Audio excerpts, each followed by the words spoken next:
মৌসুমী দ্বীপে অগ্নিকাণ্ড। মৌসুমী দ্বীপের কটেজে ভয়াবহ আগুন। বিকেল 5টা নাগাদে আগুন লেগেছে। দ্রুত সে আগুন ছড়িয়ে পড়ে। দেখুন সেই ছবি আপনাদের সামনে রাখছি। দাউ দাউ করে আগুন জ্বলছে। মৌসুমী দ্বীপে কটেজে আগুন। মৌসুমী দ্বীপে অগ্নিকাণ্ড। মৌসুমী দ্বীপের কটেজে ভয়াবহ আগুন লাগে। আজ বিকেল 5টায় আগুন লাগে এবং দ্রুত আগুন ছড়িয়ে পড়েছে। 11টি কটেজ সম্পূর্ণ ভস্মীভূত। আগুন নেভানোর চেষ্টায় দমকল বাহিনী। এই মুহূর্তে যে ছবি আপনাদের সামনে রাখছি, আজ বিকেল 5টায় আগুন লাগে মৌসুমী দ্বীপে এবং বেশ কয়েকটি কটেজ রীতিমতো ভস্মীভূত হয়ে গিয়েছে। আগুন দ্রুত ছড়িয়ে পড়েছে বলেই জানা যাচ্ছে। আরো জানবো, নকিবউদ্দিন গাজী রয়েছেন আমাদের সঙ্গে, টেলিফোনের প্রতিনিধি। নকিবউদ্দিন, এখন এই মুহূর্তে ঠিক কি পরিস্থিতি?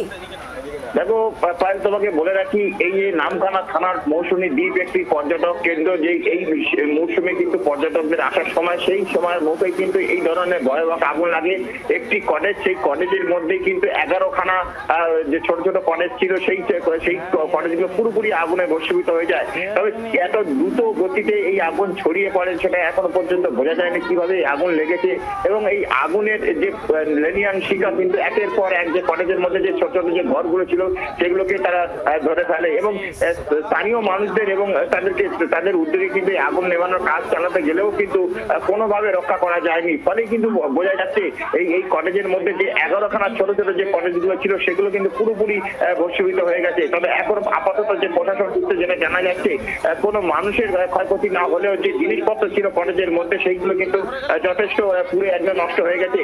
ফলে কিন্তু এই যে যেহেতু কটেজ থাকে সেখানে খাওয়া যে রান্না করার বিষয় থাকে এবং সেখানে গ্যাস সিলিন্ডার ছিল বা কোনো শর্ট সার্কিটের মধ্যে এটা হয়েছে কিনা সেটা এখনো তদন্ত করছে। ইতিমধ্যেই কিন্তু ঘটনাস্থলে নামখানা থানার পুলিশ আছে, সেখানে গেছে এবং স্থানীয় মানুষদের উদ্যোগে কিন্তু এই যে কটেজে যে আগুন লেগেছে সেটা ছাড়ানোর চেষ্টা করছে এবং আগুনটা ঠিক 5:30টার পরে এই আগুনটা লেগেছে বলে প্রাথমিকভাবে জানা যাচ্ছে।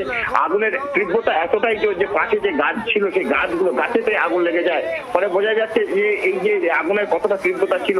ফলে কিন্তু কাছাকাছি যেতে মানুষের কিন্তু অনেকটাই সমস্যা করতে হয়েছিল, কারণ যে আগুনের এতটাই তীব্র এবং আগুনের এত লেনিয়ান শিখা এগিয়ে আসছিল সেই কারণে কিন্তু স্থানীয় মানুষদের কিন্তু এই আগুন নেভানোর কাজ করতে গেলে অনেকটা বেগ পেতে হয়েছিল।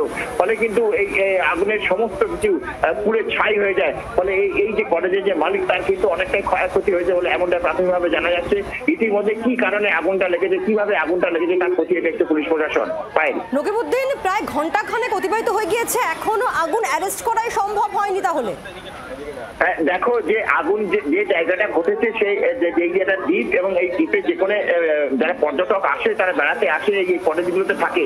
কটেজগুলোর মধ্যে যে আগুনের যে বিষয়টা থাকে নেভানোর কাজ, সেটা কিন্তু নেভাতে গেলে কিন্তু স্থানীয় মানুষদের জল দিয়ে নেভানোর কাজ চলে। কিন্তু এখন আগুন অনেকটা আয়ত্তে এসেছে, কিন্তু যতটাই আগে আগুন আয়ত্তে আসলে কি হবে, কিন্তু সবকিছু পুড়ে ছাই হয়ে গেছে। এখন কিন্তু আগুনের যে লেনিয়ান শিকার সেটা কিন্তু এখনো নিভে গেছে। কিছুটা হলেও আগুনের ফুলকি এখনো আছে বলে প্রাথমিকভাবে পুলিশ সূত্রে জানা যাচ্ছে। ভরা পর্যটনের মরশুম এই সময়, আর সেই সময় এই ভয়াবহ আগুন, ভেতরে কেউ আটকে নেই, এই বিষয়টি স্পষ্ট হয়েছে তো? এখনো যেটা পুলিশ সূত্রে জানা যাচ্ছে, এই কটেজের মধ্যে যেহেতু এই আজকে শনিবারের বাজার, এই শনিবার রবিবার করে এই যে নামখানা বকখালি যে মৌসুমী দ্বীপ, সেই মৌসুমী দ্বীপে কিন্তু পর্যটকরা বিভিন্ন সময় ছুটি কাটানোর জন্য আসে। শনিবার আসে, তারা শনিবার থাকে এবং রবিবার দিন তারা বিকেলে বেরিয়ে যায়। সেই কারণে কিন্তু এই যে কটেজগুলোতে অধিকাংশ সময় পর্যটকের ভিড় থাকে। ফলে এই যে কটেজের মধ্যে কেউ ছিল কি কেউ নেই এখনো পর্যন্ত সেটা কিন্তু পরিষ্কার নয়। তবে প্রাথমিকভাবে স্থানীয় সূত্রে জানা যাচ্ছে কটেজের মধ্যে কেউ ছিল না। যারা যে কয়েকজন ছিল তারা অনেক আগে বেরিয়ে এসছে। ফলে কিন্তু কটেজের মধ্যে মানুষের বা পর্যটকের কোনো ক্ষয়ক্ষতি না হলেও জিনিসপত্র পুরোপুরি ভস্মীভূত হয়ে গেছে বলে প্রাথমিকভাবে জানা যাচ্ছে। বাংলার আওয়াজ, বাঙালির আবেগ, জি 24 ঘন্টা।